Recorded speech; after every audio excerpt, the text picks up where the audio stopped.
Hi there. I just want to share a quick example of one of my favourite Feldenkrais processes for you to explore in your own time as often as you wish, and I'll give you some suggestions for when it might be useful. And this is known as the Belle Hand. And the original explanation for the name that I heard was related to the hand making the shape of a bell curve. Do it with my other hand there. And but I really like borrowing from the French belle as in beautiful, so I call it the Belle Hand, Belle. And that comes from my early experience with a wonderful Tai Chi teacher who taught the idea of getting into your moving hand as much yin, soft, backward energy as yang, more intense forward energy. That if you got this really balanced, you would have a very even, soft, neutral, but highly sensitively aware movement of the hand as you went through the Tai Chi form. So when I came to the Belle Hand in my training, I liked it straight away.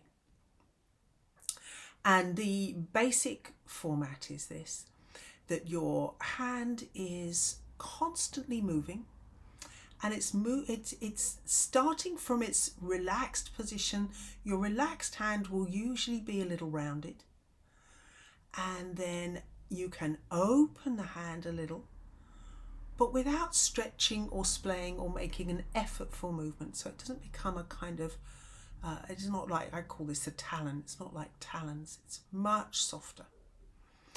And then as you close the hand again, as you kind of move into the opposite movement, you round your hand, and the fingertips and thumb all coming towards each other, but with no intention of touching. That wouldn't be the end of the world if you were doing a movement that ended with the fingers touching. But for the Belle Hand movement, I think the most effective version is for your fingers to be moving away from each other and towards each other in space, so that what you're feeling is the movement of the hand in the air. And as you open out, the spaces between all your fingers open out, and they open out all the way down to where the fingers join the palm. And you're actually opening within your palm. So your palm is an active and fully engaged part of this opening motion. And then when you close again, you're closing around the center of the hand, which isn't quite where I would say most people would feel the center of the palm as there. Center of the hand more in this sort of area.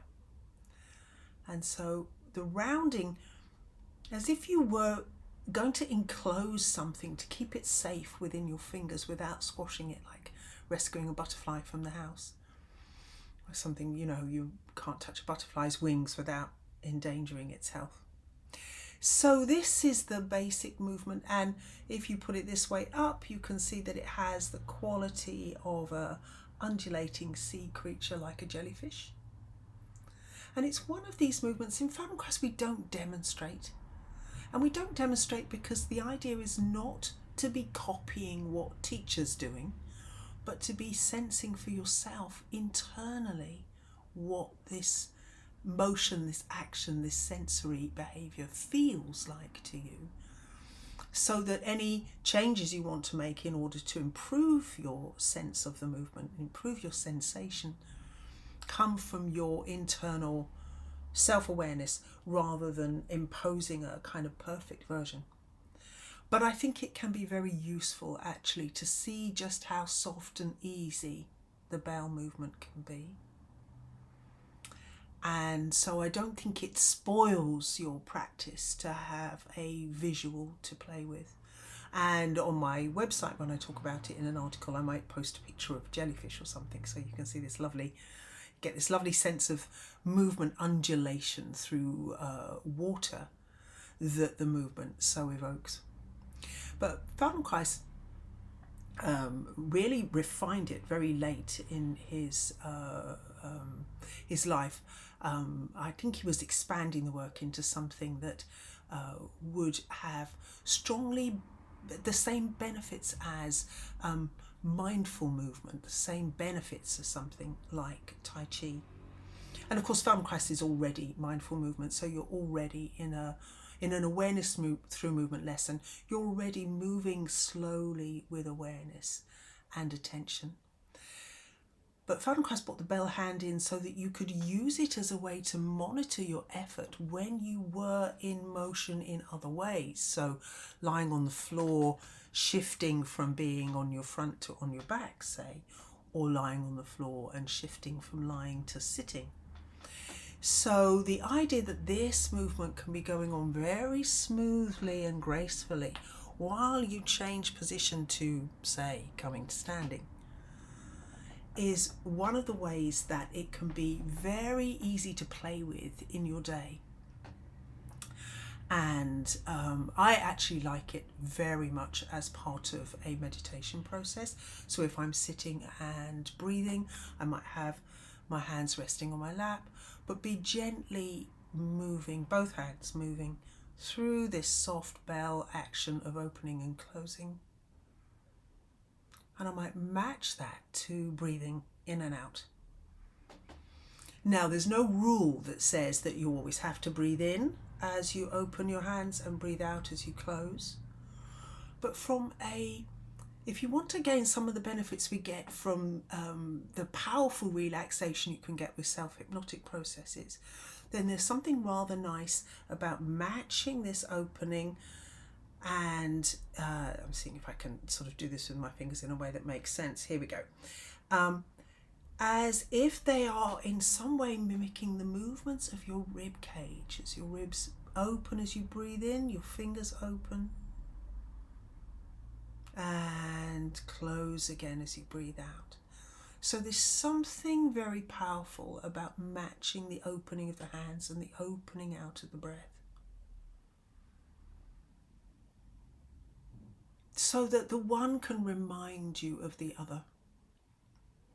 Our hands occupy a very significant amount of the sensing capacity of our neurological territory and the movement capacity.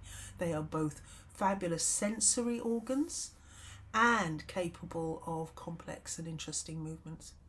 And when we're moving the hands like this, constantly and consistently,